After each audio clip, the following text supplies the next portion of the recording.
Hi viewers, இப்போ நம்ம பார்க்குற சைட் எங்கே இருக்குன்னு பார்த்தீங்கன்னா ஓஎம்ஆருக்கு பேரல் சைட்டில் அமைஞ்சிருக்குது. இது ஆஃப் சொல்லிங்கநல்லூர்னு சொல்லலாம். நம்ம சைட்டுக்கு பேக் சைடில் தான் சத்யபாமா யூனிவர்சிட்டி இருக்குது. இது 4 கிலோமீட்டர்ஸ் ஆகும் இதை ரீச் பண்ணுறதுக்கு.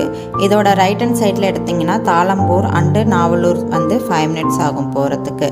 நம்மளோட சைட்டு எங்கே எக்ஸாக்டாக அமைஞ்சிருக்குன்னா அரசன் கழனின்ற இடத்துல தான் அமைஞ்சிருக்கு. அமித்திஸ் இன்டர்நேஷ்னல் ஸ்கூல் நம்ம சைட்டுக்கு பக்கத்துலேயே அமைஞ்சிருக்கு. நம்ம சைட்லேருந்து பேக்கில் போகணுன்னு பார்த்தீங்கன்னா சித்தாலப்பாக்கம் அண்டு மேடவாக்கம் இருக்குது. இது 4 கிலோமீட்டர் ஆகும் ரீச் ஆகிறதுக்கு. மேடவாக்கத்துலேருந்து லெஃப்ட் எடுத்திங்கன்னா டுவர்ட்ஸ் தாம்பரம் போகிற ரூட்டு, ரைட் எடுத்திங்கன்னா வேளச்சேரி போகிற ரூட்டு. இது சிஎம்டிஏ அப்ரூவ்டு ப்ராஜெக்ட். சிஎம்டிஏனா என்னன்னு உங்களுக்கே தெரியும். அண்டர் கிரவுண்டில் எல்லா கனெக்ஷனும் வரும். சிங்கிள் பிளாட் 760 ஸ்கொயர் ஃபீட்லேருந்து ஸ்டார்ட் ஆகுது. உங்களுக்கு இதை பற்றி மேலும் டீட்டெயில்ஸ் தெரியணும்னா டிஸ்பிளேல தெரிகிற நம்பருக்கு கால் பண்ணுங்கள். தேங்க்யூ.